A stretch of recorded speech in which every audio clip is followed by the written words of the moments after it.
A 3,000-mile journey, escaping 2 decades worth of relentless abuse. Her final cry came from a Nashville apartment.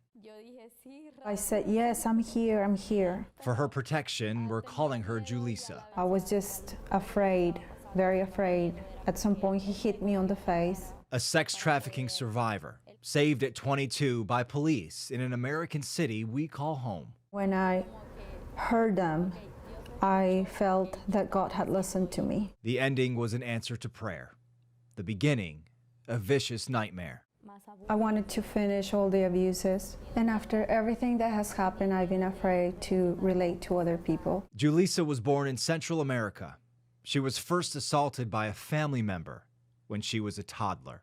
My stepfather, or the brother of my stepfather, when I was 4 years old. After my stepdad, it was my cousin, and at 12 years old, it was my dad. The rapes continued into her teens.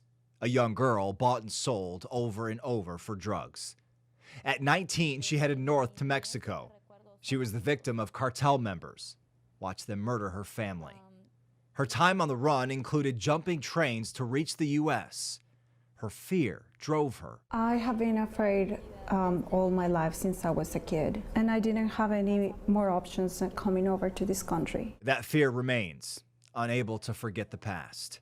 Carrying the memories, like the night she carried her 5-month-old son on her back while swimming the Rio Grande. That I will have to cross the river again. Those have been the most difficult ones. She left a life of being forced to have sex to survive. Then, while seeking asylum in America, she was lured over the internet by another trafficker. Julissa found herself facing the same nightmare. Everything that has happened in my life has been very difficult. But if I didn't have God in my life, I couldn't be here. She was a human slave, trafficked across borders, then into Texas, moved to North Carolina, and finally, Julissa was led to Nashville. She spent 3 days in an apartment in Antioch. Terrified, abused, nothing to eat, and this time with her baby boy by her side. They were not giving us any food. The kids were crying because they were hungry. So I kept asking him to not let anything happen to him. I didn't care what happened to me, but I did care what happened to him. Julissa and her son survived. Acting on a tip, investigators raided the apartment and rescued them. At that moment, her life came back. To this day, she calls it her miracle. But she remembers the other women, left behind and still enslaved, still waiting to be rescued.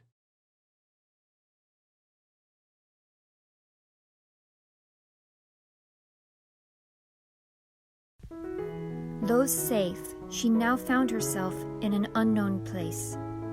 Broken, empty, with no home, no family, and no provision, she decided to enter the Grace Oasis residential program.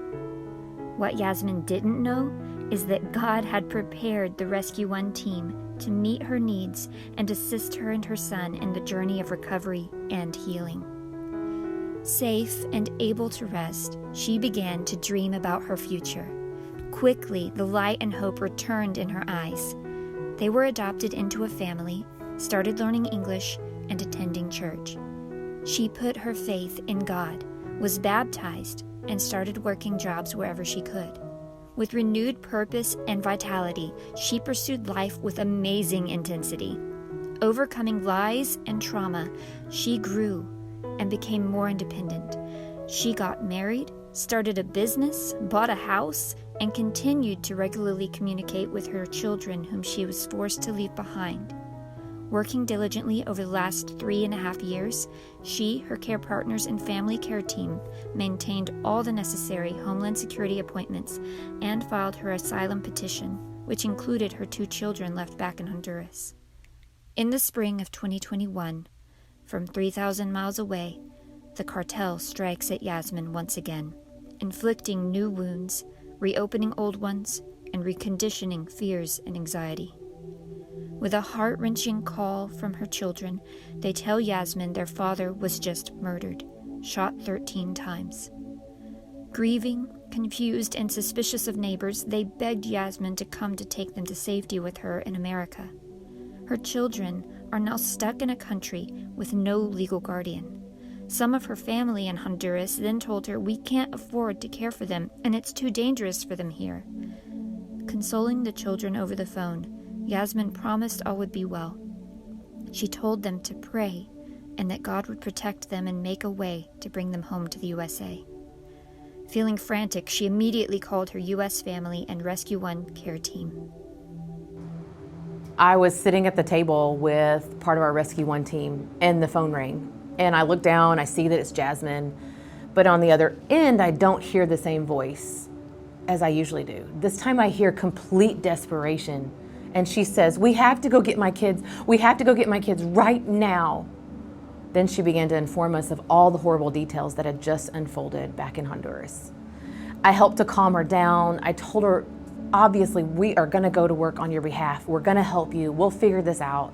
So I hung up the phone and immediately called the immigration attorney and I said, we need advice, we need assistance on the next steps. Over a period of time, in the next few hours, together with our attorney, Jasmine, our government partners, we began to strategize to reduce potential dangers, to manage risk and not compromise Jasmine's current asylum petition that was in process. Even through all of this, we also had the pandemic roadblocks to contend with. However, with the collaboration of the attorney, the Homeland Security agents, Department of Justice partners, and all of our contacts, Rescue One was able to secure an emergency appointment at the Honduran consulate in Atlanta to confirm Jasmine was the legal guardian of these children, and to then appoint an emergency guardian in the country. Also, we got an appointment at the U.S. consulate in Honduras.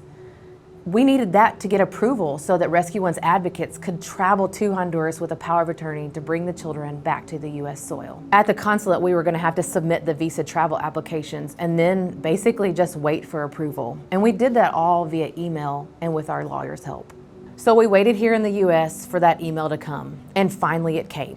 That email verifying that the U.S. consulate in Honduras had set the appointment, and it was scheduled for Tuesday, April 27th at 10 a.m. We only had 72 hours to make our travel and in-country plans before our Monday morning flight. Arriving that afternoon, our in-country contact picked us up at the airport, gave us all the do's and don'ts, and took us to the hotel near the U.S. consulate, where we waited for the children and their relatives to arrive. When the kids stepped out of the car, we immediately melted with tears of joy and excitement. When they ran and jumped into our arms, they immediately yelled, "Mommy said you would come and keep us safe, and now you're here." The next morning, we walked a few blocks to the U.S. consulate to submit their visa request. With only one adult allowed to accompany the children, the kids' relatives and I waited outside for about 45 minutes, just staring at the door for any sign of them. Then in the distance, we could see them approaching the glass doors. Lacey and the children came out. Tears of joy streaming down their face. She said, "It's done, they are approved."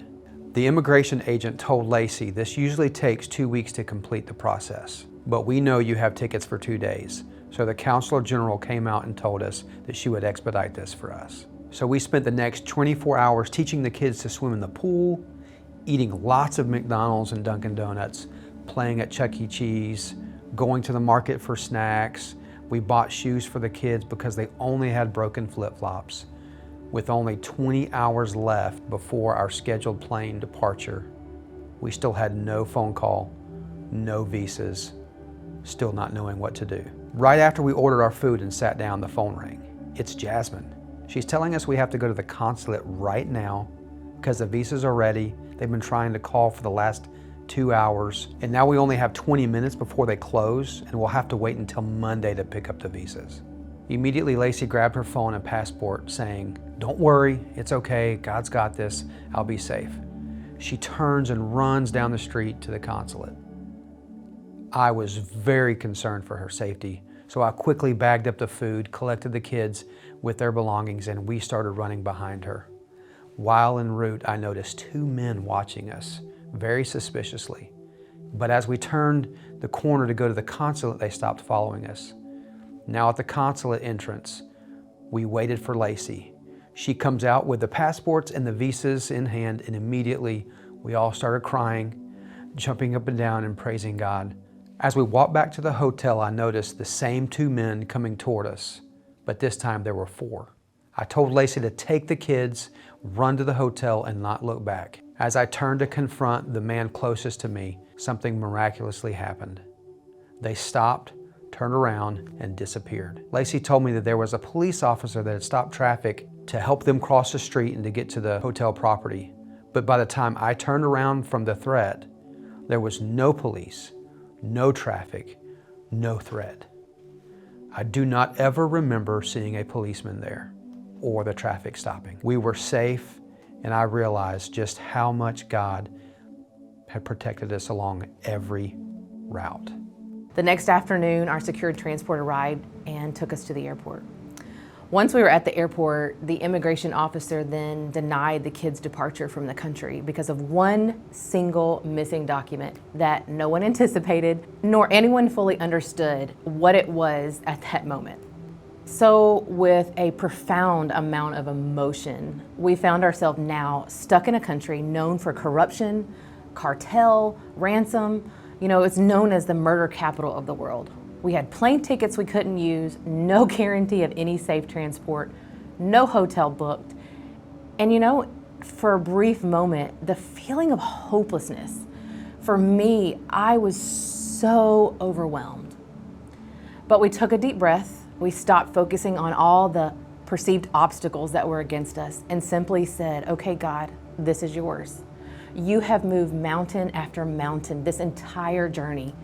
So please, God, move this last one. We felt a peace. We also felt him urge us to do some things like make some very specific phone calls. But God, again, within 2 hours, we received word that the documents would be authenticated, signed and stamped by the Secretary of State, and ready to be picked up by 10 a.m. the very next morning. Additionally, within hours, an emergency visa was approved for Jasmine to legally leave the U.S., fly down, join us the very next evening with that missing document. We presented to immigration together on Saturday morning for our final departure out of Honduras and safely made it back on U.S. soil. But you know, those plane rides almost felt unreal as we sat in silence, overwhelmed with tears free-flowing and reflecting on the goodness of God that he had shown us this whole time. When we arrived back into Nashville, I'll never forget walking through the gates and walking down that corridor. We felt so humbled, but yet so victorious as we had just walked through mountain and obstacle over and over again. And we walked towards an excited crowd waiting for us. Also, that crowd included their little brother that these 2 kids had never, ever met in person. You see, God did it. He did it all. And we got to sit on the front row and watch as God moved mountain after mountain to reunite Jasmine with her children. And these children with their mother and brother after 5 years of being separated.